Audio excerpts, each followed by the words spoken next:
This is an explanation of problem 3.1, letters A and B. So in the lesson, they gave you a pattern. It's these little squares that make kind of like a staircase. And from there, they wanted you to make pretty much a table. And the table itself that I have started here, it's not the whole thing, but it's part of it, just lists how many squares for each figure. So figure 1 has 1 square, figure 2 is made up of 3 squares, figure 3 has 6 squares, so on and so forth. And the pattern, is not very difficult. It looks as if this first difference, it increases by 2 squares, and then it increases by 3 squares, then it increases by 4 squares, 5 squares, 6 squares, 7 squares. So you could easily find the next values as long as you knew the number ahead of it. Like for the eighth figure, I know that's going to add 8 more squares to it, and you'd have 36 of them. But when it comes to letter B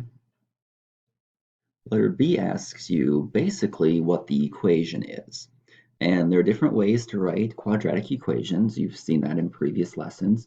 But I want to focus on the standard form, which is basically a lot of times what your expanded form is. So y equals ax squared plus bx plus c. This is the standard form of quadratic equation. And what it really represents is A just tells you how many x squares there are, B tells you how many x's there are, and C, just like in a linear equation, C is your y-intercept. They just happen to use C as the value for it. All right, so to get the equation, here's the shortcut I want you to use. You want to find the difference here, which clearly shows it's not linear, but then you find the second difference. And of course, the difference between 2 and 3 is it goes up 1, and goes up 1, and goes up 1. It always increases by 1. And because the second difference is the same, that proves it's quadratic. By the way, it's because it's to the second power. That means the second difference is the same. And I also need to find the y-intercept, just like in a linear equation. So I can work this table backwards, and let's assume that we had a figure 0. How many tiles would there be? And don't just throw a 0 in here, actually look at the pattern to figure out what that number is. So if you go backwards, from here to here, you subtract 4, subtract 3, subtract 2, you're going to subtract 1. So sure enough, it is a 0. But I just, again, don't throw the 0 in there. Just look at the pattern to find what that value is.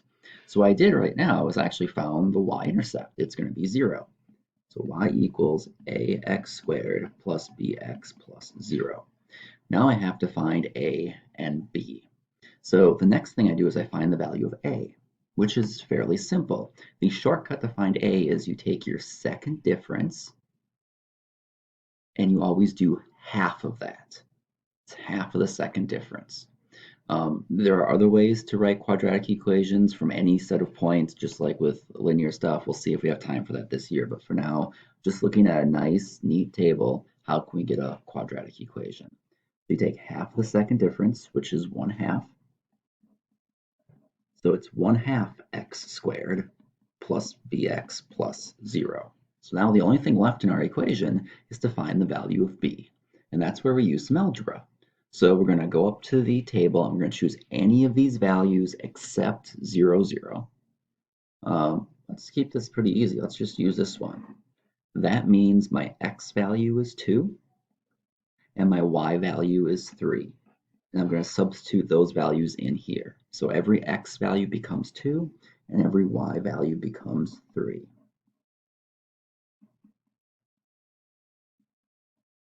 And now I just start solving. So let's see, 2 squared is 4 and half of 4 is 2. B times 2 means you have 2 b's. And then plus 0 you don't have to write down. And then get the b's by themselves, so subtract 2 from both sides. And divide both sides by 2. So it turns out that the value of b is going to be 1/2. So now I go back to my equation where I left off, and b has to be 1/2. So I have y equals 1/2 x squared plus 1/2 x plus 0. So this is my standard form of the quadratic equation. If I want to check it, take another point, let's say this one, put 3 in for x, in for every x, and see if the answer turns out to be 6, as in does the y value turn out to be 6. So put 3 in. 3 squared is 9. Half of 9 is 4.5. 3 times a half, or half of 3 is 1.5, plus 0. And if I add these together, do I get 6? Sure enough, I do. So this is one way to write your quadratic equation. It's not the only way that works, but it is one way, and it's a nice, fairly simple way to actually find this equation from your basic table.